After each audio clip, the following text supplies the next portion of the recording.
Instead, it's a first down.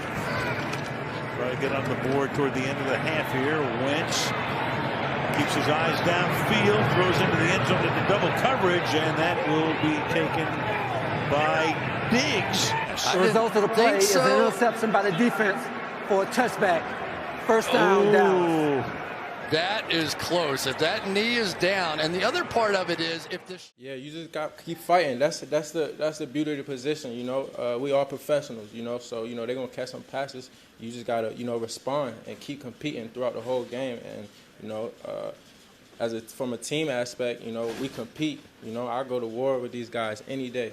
I love these guys to death. We fight hard, and we all in this together. My life is like 12 open mics of hopeless notes I write for show my folks unite soon as the flow get nice. The poltergeist that scare MCs, my prototype forever read my share of D's and RIPs. My type of style is like my everything. Apparently my appetites stay famished, bite no hand that feed the culture. Vulture die and bleed. I focus, hold his thoughts and dreams, control his pen. Look over your shoulder, boldest lines and rhymes and things. Devote my time and mind to sing. Welcome to episode number 8 of the True Serum. As you can see, I got the nice little bucket hat, brother, going through some rough hair days. But I, once again, have shown my loyalty, repping the star through and through. Let's get to it, guys. Last night, the Dallas Cowboys took on the Philadelphia Eagles, team that ran away with the division last year. The Cowboys had a chance to right the wrongs of the previous weeks, even with the starting quarterback being a 7th-round rookie by the name of Ben DiNucci. Yes, enter the Nooch.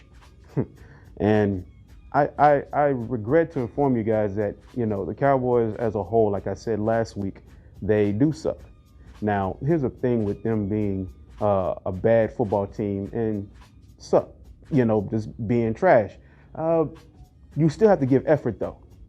And I think what people fail to realize is that just because you're a bad football team does not mean that you're absolved from at least playing hard from every play, from the beginning, from the snap of the football to the whistle. You are still required to do your job. You're a paid professional athlete, regardless of abilities or the lack thereof. You are still required to do your job and do it to the best of your ability, however limited you may be.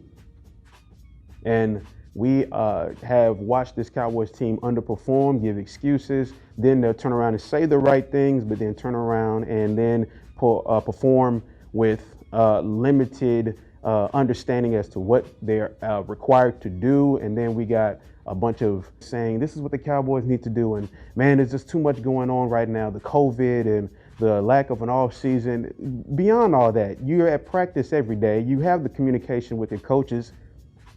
What is the problem other than you just not doing what is asked of you, or you're limited in your ability to do what is asked of you and the coaches are handicapped? I feel like the organization still hasn't done their due diligence with a few other players. They did themselves a solid with letting go Dontari Poe and Daryl Worley and also trading Everson Griffin for a 6th-round draft pick. I feel like they've done themselves a service, yes. But at the same time, there's still more work to be done. You still need to figure out your right tackle. Even though you do have a really good right guard, your right tackle is still a problem. And teams are going to consistently line up their best pass rusher, their best edge guy, and tee off on him. And until you spend more time shuffling your line or shifting your protection one way or putting Zeke on that side or Tony Pollard, whoever else you put in there to chip at the guy, you're going to be dealing with that the rest of the year. And it's unfortunate because the Cowboys can use somebody else. And he may not be as good or better, but you have to shake up the abilities. You have to shake up the roster when it comes to stuff like that. I watched Terrence Steele last night, and I'm like, Ben DiNucci's a 7th-round rookie. But you still have had this guy on the right side consistently blocking. The quarterback is on his back or he's being exposed, and it's just unfortunate. And I'm like, when are the Cowboys going to do what they got to do with this guy? But I don't want to just hone in on him, but it's like, what else can they do?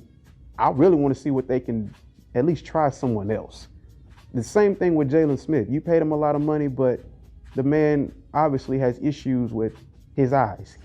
The clear-eyed view is clearly off, and it is not 100% worth it to keep him out there consistently, even if you don't have anybody else back that is better. At some point, you got to shake things up, right? Like, I get the Cowboys are 2-6, but some players just need to know that even while you're trying, it may not be enough. We need to find somebody else. If that player doesn't prove to be good enough, we'll throw you back in there and go from what we have with you. But some players are still on this team, still messing up in key spots, and we're wondering, why are they still starting? Why are they still getting all the reps? It makes zero sense. And going forward, these are the times where you start to mark out players that you really don't need going into 2021. You can bite the bullet, eat the money, and move on from a bad decision that you made 2 years ago or even a year ago. I'm going to step on some toes. Your running back, and how many of y'all like him? I have his jersey. I'm not satisfied with his play right now. He's not the same running back. He's not catching passes consistently. And yes, you might have to get him in a rhythm. At the same time, you're not getting as much out of him as you have invested. Too much has been invested into that position for you to get the return that you're receiving from him. And far be it from me to just give up on a guy, but both your two top draft picks from 2016 are underperforming, and you've locked with stupid money. Meanwhile, you're trying to pity paddle and take your little time with your quarterback, whom, by the way, will probably get a hefty contract. But at the same time, it doesn't do well for your optics when your 4th overall draft pick and your 2nd round linebacker that you took a chance on have proven to be wasteful. The Cowboys defense, I'm going to give them credit before I know I'm bagging on them in a negative sense. But I'm going to give this team credit as a whole. They came out and fought and played hard. They made the game worth watching. And the all-world quarterback that everybody loves to death, which I told you guys before that Carson Wentz is not as good as Dak, it's proven positive right here. The team's roster is just a little better than Dallas, which they ended up proving last night. But we already know it was a foregone conclusion that Dak was better than Wentz. But the media, for whatever reason, because they like the Philadelphia Eagles culture, they hone in on the quarterback because he's the face. But we saw last night that it wasn't much that Carson Wentz proved to anybody right now that he's by far the best quarterback in the NFC East. One is missing right now, and he's clearly the best guy. Shout out to my star-up player, Trevon Diggs. 2 picks, and they were picking on him, and he ended up picking back on them. And he got his revenge. And after a certain time, the Cowboys' pass rush came alive. DeMarcus Lawrence, Randy Gregory, even LVE, Van Der Esch got a sack that forced Carson Wentz into an interception. That was surprisingly nice to see. Like, nobody here can tell me that the Cowboys didn't always have that in them. It was always there. But at the same time, you have to have a culture instilled. And it still remains to be seen how far they're going to go with this. But for the time being, they changed the guard. I feel like they have a chance to right the ship. Now, of course, they're going against Pittsburgh, but you can play hard against Pittsburgh, make them have to work for everything, and still come out there with your heads held high.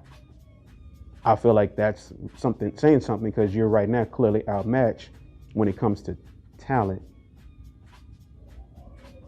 I feel like you're outmatched with that. But at the same time, you still can play hard and make it worthwhile. Going forward, the Cowboys' play calling and defense, the structure, has to adjust for the players they have now. I give Kellen Moore some credit for trying different things. At the same time, personnel, switch out your personnel every so often, and you might get a little bit more out of them. and I'm talking Zeke to Pollard a little bit more. You know, as much as you're paying Zeke, hey, if he's not giving you a whole lot, you might need to shift out, getting him more reps. Only because you're not getting a whole lot, point blank, period. So this team needs a little more help as far as talent goes, but that goes with the injuries that take place. So I feel like the team going forward has a chance to right the ship. They just got to get their minds right on every play, make something happen. Don't just cave in and think, oh, first down, we got it. And then second and third, you allowed them to get the first down off of maybe 1 to 2 plays. Let's get to my star up and star down. Star up, Dallas defense forced turnover after turnover after turnover on the all-world quarterback that the NFL media wants you to just embrace. Yes, boy threw 2 picks, 2 fumbles. Not 2, not 3. 4 turnovers by Carson Wentz, and he got out of there because the Dallas team as a whole is just limited on talent. A lot of injuries. So that hones in on the fact that they came to play and they made a hell of a difference at certain times. They just didn't have enough to counteract what the Eagles had. So I want to give a shout out to the Dallas defense forcing turnover after turnover after turnover. Trayvon Diggs making Carson Wentz look like a 7th rounder. And then every so often, you know, you give up a touchdown or 2. Dallas defense showed up to play. Star down, if I want to say a star down, is just the decisions to go with certain players at certain times. I feel like when it comes to Jalen Smith and Terrence Steele, I get it. You may not have anybody behind them, but throw somebody else out there just in case, just to try it. Cowboys got a big game next week against the Pittsburgh Steelers. They're undefeated. Ben Roethlisberger is playing well. They got a slew of receivers that they don't just depend on 1 or 2. Everybody does their job well. Their defense is full of pass rushing, well tackling guys who do their job and do it well. They make 0 excuses, and they're at the highest in their confidence. But the Cowboys are one of those teams that can run up in there and make the Steelers doubt themselves, just like they did with Philly before the end all ends up happening. But if it's remotely the same this week with the hanging in the balance early on in the first half, who knows? But I'm about to tell you, basically, I don't see the Cowboys finishing the game like they did with Philly. I think they'll hang in a little bit longer against the Steelers before something inevitable happens. I don't expect it to be over with in the third or quarter. As good as the Steelers are, the Cowboys have hung in there the last 2 times, even when they weren't as good on paper, and the Steelers were clearly thought of to be the more experienced team. So I feel like that game in of itself is going to be a little bit tighter than people expect.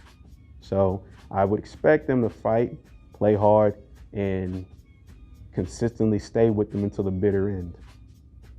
But I will give Cowboys credit, and they have something to hang their hat on. They're never out of it unless they completely just give up. That does it for this episode of The True Serum. Please like and subscribe. Appreciate you guys for tuning in. And if you have any comments, thoughts, be sure to drop them into the comment box, or you can shoot me a message, djfireproof86@gmail.com. Thank you. Have a blessed week, guys. Peace.